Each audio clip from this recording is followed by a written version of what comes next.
هناك قصة تتداول بين الأطفال تسمى علي بابا.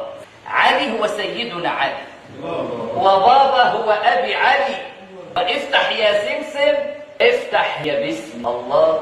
هذا حديث عن الرسول عن مين؟ لا ده من عندنا كده جدعانه يعني. انا عايزك تتخيل ان ده احد مشايخ الطرقه الصوفيه، زي الفيديو اللي هتشوفه النهارده بالظبط.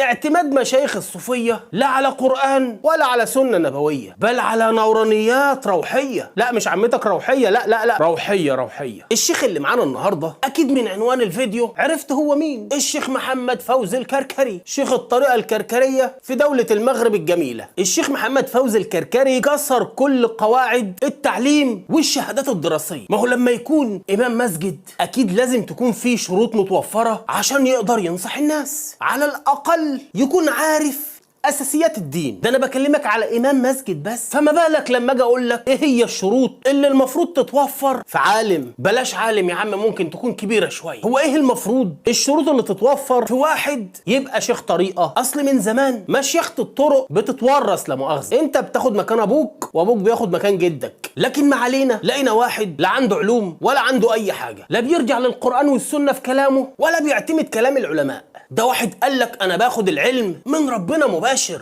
لا مؤاخذة، انا رفعت ايدي لفوق، عندهم ربنا مش فوق. ما علينا، رجعنا الكوبايه مكانها ونرجع لمحمد فوزي الكركري، شيخ الطريقه الكركريه. في بدايه ظهوره لما عملت عنه فيديو تقريبا من 3 سنين، وتحديتهم انك تلاقي خطبه او كلمه منشوره على النت للشيخ الكركري غير الرقص اللي هو بيرقصه مع اتباعه. واذ به يا محترم يطلع على ايه بيفسر قرآن على القناه بتاعته. والله الموضوع مش عيب ولا حرام طالما بتتوفر فيك الشروط اللي تسمح لك ان انت تفسر القرآن، لكن بالشروط مش بالنورانيات وعمتك روحيه. وفضحناه لكم في حلقه قبل كده وهو بيفسر القرآن، بطل يفسر القرآن وقال لك يا واد يا كركري اقول لهم قصص. طب اجيب لهم قصص من قصص الصحابه؟ ما انا مش عارفها. طب اقرا في الكتب ولا اعمل اي حاجه؟ معلش اصل انا خريج ابتدائي. طب انت عارف ايه يا كركر؟ قول. انا عارف قصه علي بابا، اقولها لهم حلوه. يطلع ايه علي بابا ده واحد من الصحابه يا راجل. امال هو احنا بنلعب؟ تخيل بقى عزيزي المشاهد ان دي عقليه مشايخ الطرق الصوفيه. عايز المريد يطلع شكله ايه؟ او لما تنتقد شيخه اللي ما فرغش نفسه في يوم يعلمه الادب او يعلمه اخلاق النبي صلى الله عليه وسلم. يا عم علمه ازاي يتوضا، ازاي يصلي. لا احنا بنخش الجنه على طول. وضوء ايه يا ابو وضوء؟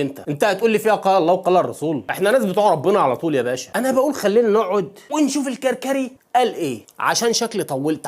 انظر، كان فيما مضى وما زال ربما لزمننا هذا هناك قصة تتداول بين الأطفال تسمى علي بابا، صح؟ ايوه، بيقول لك انظر فيما مضى، يعني حاجه فاتت، وما قالكش القصه دي اتذكرت امتى. فانا هقول لك دلوقتي. قصه علي بابا دي اول واحد قالها كان اسمه حنا دياب، ده في القرن ال18، وسمعها منه واحد اجنبي تقريبا اسمه انتوين غلاند. خد القصه وضافها لقصص الف ليله وليله، ومن بعدها انتشرت القصه دي وعملوا عليها افلام كتير. ده حتى اسماعيل ياسين عمل علي بابا. فده تقريبا شاف الفيلم، ولما شاف اللي اسمه ايه الكسار ده دخل على اسماعيل ياسين وهو بيصلي، قال لك بس يبقى هو علي بابا سيدنا علي رضي الله عنه. اسمع الفيلم. تعلم هذه القصة ما هي؟ هذه القصة تراها أنت هي صور كرتونية، صح؟ أو قصة وهمية. لا يا ابني، أنت هو الوهم. أنت متخيل القصة دي وهمية؟ أنت الوهم يا ابني، أنت الوهم. إحنا ناس بتوع ربنا، إحنا ناس بتجينا الأخبار من بره. علي هو سيدنا علي. الله يا كركر، تعرف تقول لي أول واحد قال الكلام ده قبل منك مين؟ مفيش حد. يعني عايزين سند للكلام. إحنا أمة اقرأ، أمة دليل. هات دليل مرحب، مفيش دليل زي ما قلت لك. وبابا هو أبي علي. ما يعني علي هو علي وبابا يبقى بابا علي حمادة. فهمت؟ هذا هو علي. وافتح يا سمسم. ايوه، افتح يا سمسم. ايه بقى؟ ها؟ افتح هي باء سم، هي باسمي. باء سم باسمي. الله. ما هبد ما في بعد كده. هي وضعوها أهل الله دراسة كرتونية للجهال، عسى أن يفقهوا الإشارة اللي حطوا القصة دي ولا اللي عملوا القصة ديت أهل الله، عشان للجهال اللي زي الكركري يتعلمها. يجيئوا إلى حضرة المولى، و40 حرامي 40 مراتب نفس سفلية. 40 حرامي هم 40 مراتب صوفيه. كلها طمع في أمور الدنيا، في يخرب بيت غبائك يا كركري. الذهب والكنوز الفانية.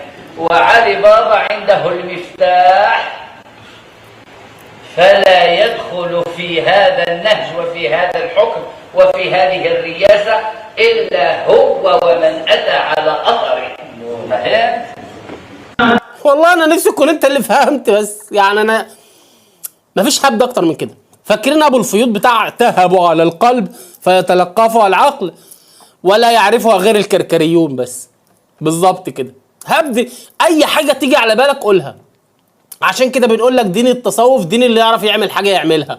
بس انت اطلع الصبح كده، اعمل نفسك درويش، البس اي حاجه خضراء واطلع قول مدد واعمل في الشارع كده، هيقولوا عنك ولي من اولياء الله.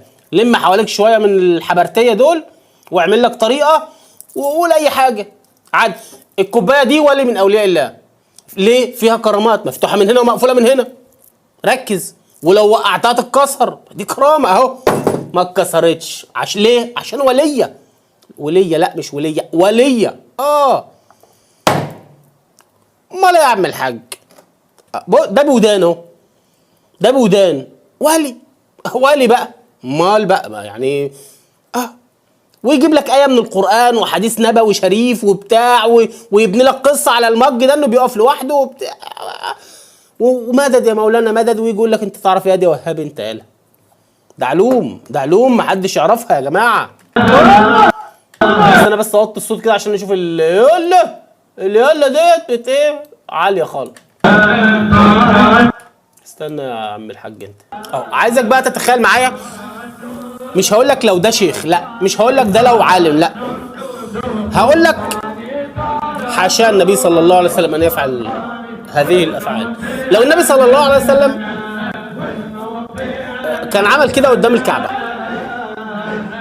يعني عايز اعرف بس، مش هقول لك بقى هو عمل ولا ما عملش، لا ده انا بقول لك لو كان عمل كده عند الكعبه ما كانش اختلف بينه وبين كفار قريش. كانوا بيتقربوا الى الله بالصفير والتسقيف. ايه دي ايه دي عباده ايه بقى؟ دي عباده ايه ولا ايه بالظبط؟ دي عباده ايه بالظبط؟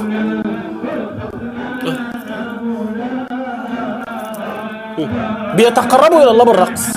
الكركريه الطرق الصوفيه تتقرب الى الله بالرقص، لا فعل صحابي ولا فعل نبوي شريف ولا آية قرآنية ولا أي حاجة. بس يا عم الحاج، وكالعادة يا أبو السعادة اللي فيه يجيبوا فيك، وهيشتمك في التعليقات وانزلوا التعليقات اكتبوا لي كتير في التعليقات، يعني هتشوفوا بلاوي بصراحة يعني. أعزائي المشاهدين، وبكده يكون فيديو النهارده خلص. أنا بحبكم في الله وعند الله تجتمع الخصوم. سلام عليكم. سأقطع كل من عادى رسولي وأبتر كل حبل للوصال وأقليه وأبغضه جهارا رجاء للمثوبة فيه.